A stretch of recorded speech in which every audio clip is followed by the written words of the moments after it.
Ahoy there! Captain Benzie here, coming at you with another video for Eve Echoes from inside the Fulmination Content Creator test server. Now, notice how I'm actually specifying that at the beginning of this video, because some basement-dwelling troglodytes on Reddit still believe that I spend my entire time here, despite it being the most boring place ever if you're not making a demonstration video, because, oh, there's nothing to do here. Anyway, in today's video we're going to be taking a look at the Maelstrom. This is one that a lot of folks have requested, especially after my video on the Hyperion, because this technically fills the same role but for the Minmatar fleet. And some people prefer cannons to railguns. We call these people sane people. I'm kidding, railguns are really good. I'm just a bit of a cannon fanatic myself. Cannons and missiles all the way. Anyway, in today's video we're going to be taking a look at the Maelstrom. We're going to talk about what makes it different to the Hyperion, what kind of content can you do with this, and I'm going to give a sample fitting that I've enjoyed using. As with all of my sample fittings, this is just a starting point. If you want to tweak it, if you want to change it and make it your own, if you think you've got a better way of doing it, I'd love to hear about it in the comments section down below. Give me an actual idea of what you guys are using when you're running a Maelstrom yourself. I know there's some players out there who are running this very successfully. I'd love to know their thoughts and opinions as well on how they're running it. Don't just leave shit fit. You look like an idiot. You're not telling anyone anything. You're just being a moron. Anyway, if you do enjoy this video, let me know by hitting like on it, sub to the channel for all things Eve Echoes, dinging that notification bell to make sure you never miss an upload Monday through Friday, every day of the week there, 1900 UTC, sorry, 1700 UTC, 1900 CAT. 1700 UTC is when my videos go live. Do check out our Redbubble merchandise store and our Patreon page as well if you want to go the extra mile to help support this channel and keep me doing what I do.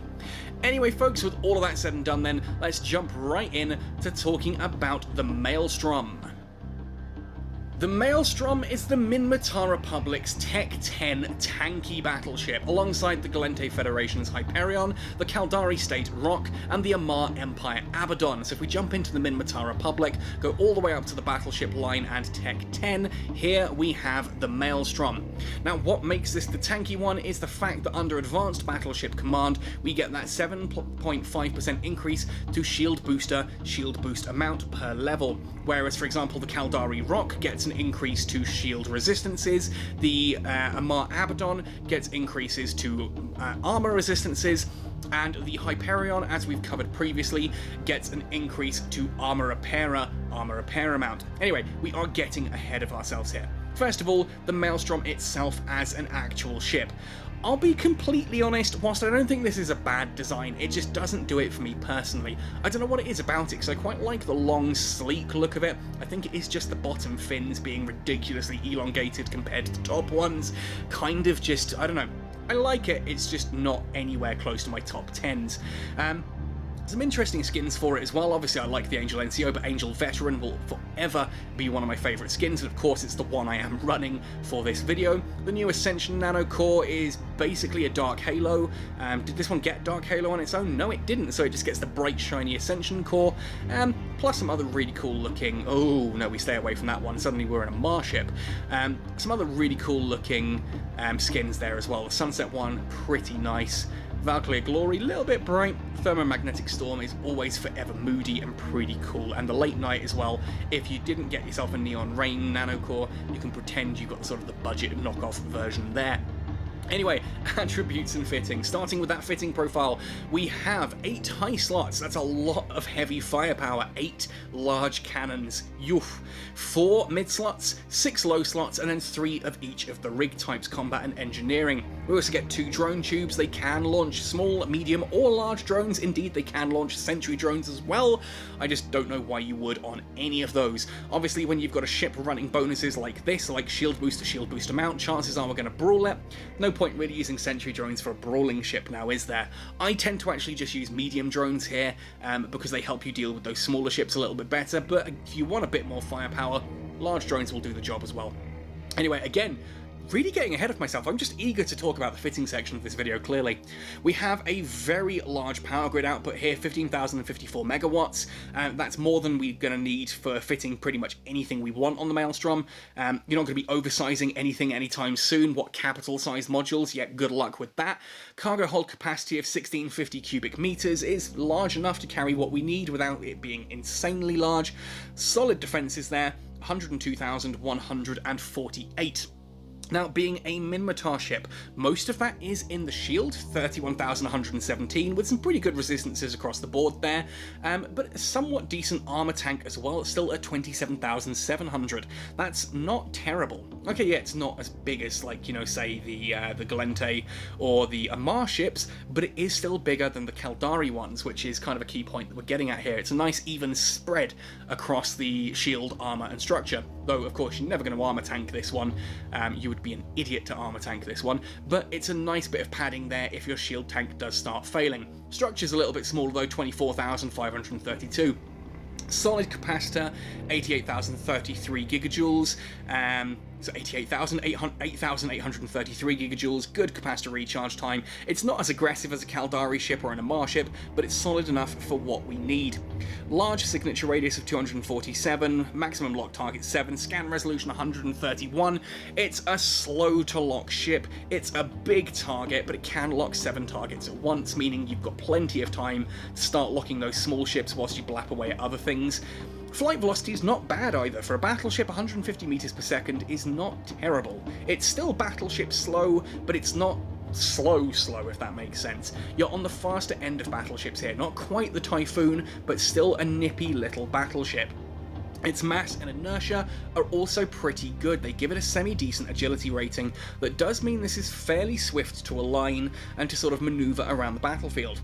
That said, as you'll see later, ultimately we are just going to park this, so screw the flight velocity, the mass and the inertia, we're just going to warp in, sit at 0 and blap things. So that warp speed of 2.0 astronomical units per second, again, not bad, not terrible. Some battleships go as low as 1.5, so it's pretty good.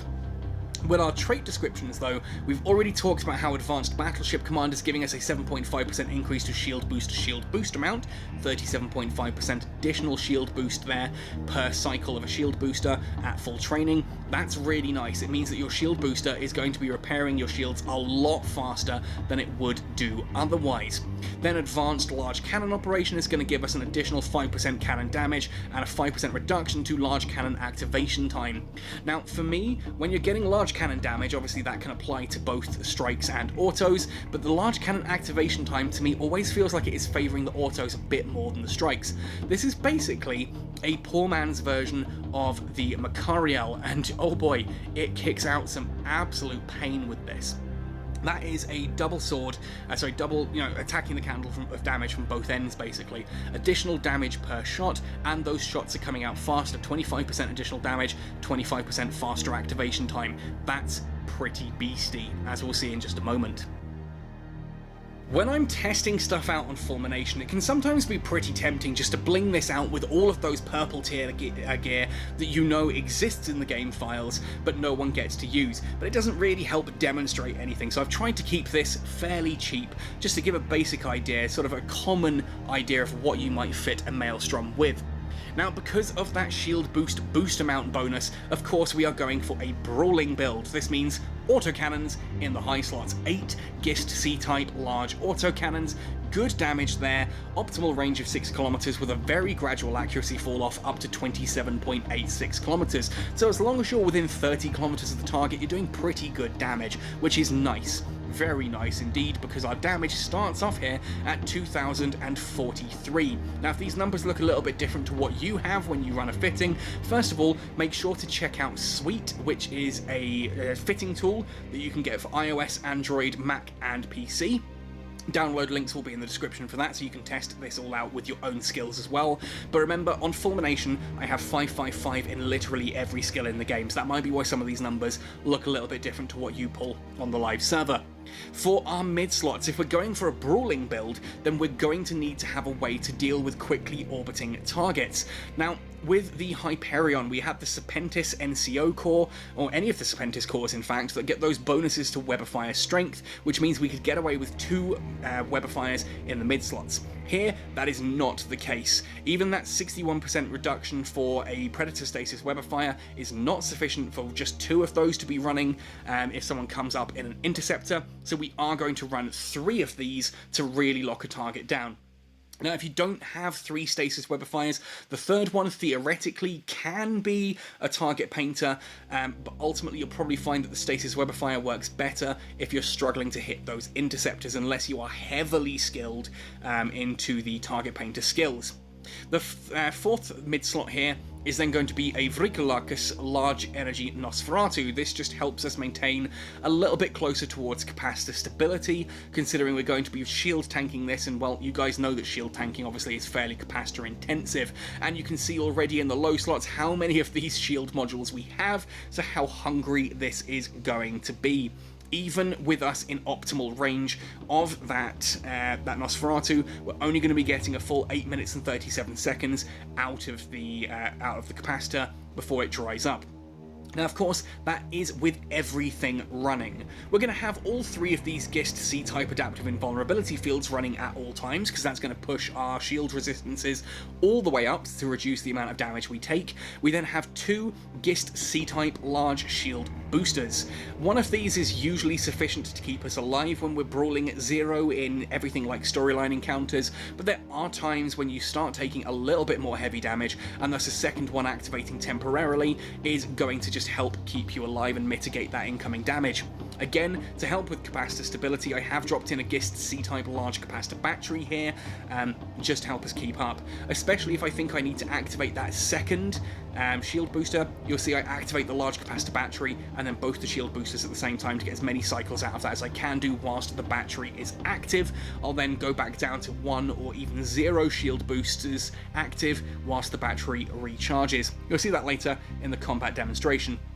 Now, for rigs, I've gone for a fairly basic spread here. For the combat rigs, we've got a core defense capacitor here, giving me a 20% reduction to the amount of capacitor needed for my shield boosters, and a core defense charge economizer, upping the shield booster mount by a further 30%. This means that these shield boosters are currently, if I jump back across to that page there, each of these are doing 1,634 boost to my shield every 6.16 seconds. That is a lot of shield boosting going on. It does come at the cost of 282 gigajoules of capacitor, which while still large is still a lot lower than it otherwise could be. When I was testing, I did often swap the core defense charge economizer out for a second core defense capacitor safeguard. I just found that it didn't really do all that much to the capacitor, and this way seems to work a bit better, just having that slightly bigger shield boost. You could also go for resistances here if you're going up against something that's not necessarily pure explosive damage. So later on, because I'm going up against the Galente encounters, for example, and they're doing primarily kinetic and thermal damage, going for an anti-thermal rig here may also be quite useful for that and reduce the damage coming in a little bit more there. Finally then, for the combat rigs, a cannon burst aerator just helps me fire that little bit faster, kicking out a few more shots. Whether you go for a cannon burst aerator 3 or a collision accelerator 3 doesn't really make all that much difference here. On the Maelstrom, I prefer the burst aerator just because I like to see things hitting that little bit faster, and it means misses don't hurt as much because there's another shot coming that little bit sooner. Now, for the engineering rigs, I've gone for a semiconductor memory cell and a capacitor control circuit. This is to help me maintain my capacitor, increasing the recharge time there, making it recharge faster, and giving a bigger capacitor overall, and a targeting system subcontroller just to help me lock onto things a little bit faster. The targeting system subcontroller ultimately can be tweaked around a little bit. You might decide that actually that might even be something like a warp core optimizer, especially if you're going into low sec or somewhere where you think that an interceptor might just be able to catch you. It can be useful going for a warp core optimizer just to give you a little bit of a larger chance to escape. Finally then, for the Nano Core here, if we tap into this, as you can guess from the skin, I've gone from the Maelstrom Angel Veteran Core, which is only giving me a 14.4% increase to cannon damage. This, of course, can go higher. You could go for the Angel NCO Core, which is like a 16 or 17% increase to cannon damage. You could go for things like the Ascension, or indeed even the Thermomagnetic Storm. There's a lot of cool Nano Cores here that you can use on the Maelstrom. Ultimately, I don't worry about the flight velocity on that, but you could easily go for additional shield or additional damage, whichever you think is important. For me, I went for the additional damage just because I like to see the offense make that little climb over the 2000. It's still sitting at like 1900 beforehand, but 2000 just looks so much better than 1900 despite being very little actual difference. Same with the defenses here. You can see nice solid defenses, 147,898. Basically, that's 150,000 hit points for all it matters. Once you activate all three of those boosters as well, this just shoots right the way up. Capacitor is not stable, but remember that 8 minute 37 is a fairly long time. That's based on you not having the battery active and not and having both the shield boosters active. So you get a lot of extra juice out of this. It's actually a lot more stable than it looks, as you'll see later on. And I've completely closed down the wrong window there. Sorry, let's jump back in. Targeting is 221mm scan resolution, which, while still not great, is a damn sight better than the 150 that we started with. 247 signature radius means you're going to be hit pretty easy, and a source radius of 408 meters means you are easy to scan, and you probably will not be notified when someone jumps in on you. I would bring a friend with you if you're doing low-sec missions, just so they can let you know if you're being scanned, and you can jump straight away to safety. Navigation, again, not that this overly matters. We've got a 217.5 meters per second basic flight velocity and a warp prep time of 13.78. For a battleship, that's not terrible. It's, as I said, fairly agile, but we're not going to worry about that. We are literally going to warp to 0, park, and then just blap everything around us. So, you know what? Enough talking about the stats and numbers and boring stuff like that. Let's jump into combat and actually showcase this beast in action. To showcase this in action, I thought I would jump out into Sweet Poison, because that way I know I'm going to get some actual Hyperions to go up against, and it just seemed fitting that since I'm making so many comparisons to the Hyperion, and the Hyperion video is what inspired this one, that yeah, actually getting to blow up some Hyperions with the Maelstrom seemed like a good idea. Now here is the fourth wave spawn, so you can see that I pop that battery and I start one of the shield boosters going. That in itself is already going to keep me topped up nicely. Pick a couple of targets, start webifying them, and blapping through them. Now there are quite a few elites in this wave. There's like an elite there, an elite Corelli Talos, there's a Vexa 2, I think there's like a couple of others there. There's like an Imicus Explorer, I think there's even an elite Hyperion, just to really get things going. Now, I do make some mistakes during this wave, but it just shows how forgiving this ship can ultimately be. Like here you can see the big mistake I've made already is I have split my fire. I meant to just sort of web the Corelli Imicus just sort of ahead of time to make sure it stayed close, and then go through for the Talos. The drones, however, have gone off after that Imicus, which has split my damage. I also did want to put at least one web on that elite Talos, just because it is moving fairly quickly, and I'd like to be able to sort of just make sure that I am sort of tying it down and hitting with those autocannons to the best of my ability. Now you see, that one shield booster isn't quite doing enough. It's, you know, still doing okay. I'm not saying it's struggling, but it is a losing battle. Ultimately, with one shield booster running, I am now down to 85% on our shield. Jumped up to 88, down to 86, 85. You see, I'm taking a bit of damage. The shield booster's keeping me alive, and it's going to be a long time before I'm anywhere near armor. But it is sort of a bit of a losing battle. So now I will activate the capacitor battery and the second shield booster just to push myself all the way back up as high as I can. Then I'll switch off the second shield booster and kind of keep going. Ultimately, remember, that time that we've looked at in the fitting screen is based on absolutely everything running all at the time. So if I turn off one shield booster, that's going to make us a lot closer towards cap stability. Same when eventually I turn the webifiers off later as well. Although looking at things as well, I have just noticed in this bit of footage, one of the reasons I'm losing capacitor so quickly is I haven't even got the Nosferatu on. I think at this point in the video as well, I've actually figured that out myself. Yeah, I've just unlocked something and I'm locking onto another ship there, something like a battleship, something that's going to die later. can see there then the Elite Corelli Hyperion. I think this is where I'm going to put that Nosferatu on. Yeah, there we are. It's a little bit outside of optimal range, but hey, it's good enough. It's a little blood bag for me to drain some energy for, and I can start moving on to different ships. You can see there that Elite Corelli Talos is still holding on. The Imicus, I've just decided, okay, well, apparently we are splitting damage and just going for it. Let's have some fun and do it that way. The Elite Corelli Imicus Covert Ops over there, I think, is going to be my next target. I do try to start with the smaller ones where possible, but there are sometimes ships that just deal a little bit too much damage when you're in a battleship that you need to take out first. And that Elite Corelli Talos, theoretically, is what I should be going for here. I'm well aware of that now, looking back on it. It's, you know, hindsight is 20/20, right? I should be webifying that Elite Corelli Talos, and blapping that one out, but it's so close to dead now, I think, that I'm just going to kind of keep it here. I can't remember, actually, or do I swap the webs? We'll see. We'll see.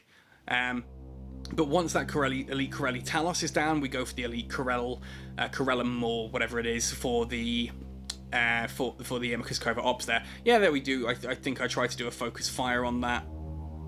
There we are, Talos is about to go down, but again, you can see comfortably right now, we are dealing with, there's the web swap, We're dealing with everything. My capacitor's sitting nice and happy, despite the fact that the Nosferatu's not in optimal range. I'm still well above 60% capacitor, and just handling that quite nicely. And that's with both shield boosters going. I've forgotten to turn the second one off, so I'm chewing capacitor unnecessarily right now, but hey, that's my big problem when it comes to builds like this. It's a little bit more active than perhaps I might be used to with my current Typhoon 2.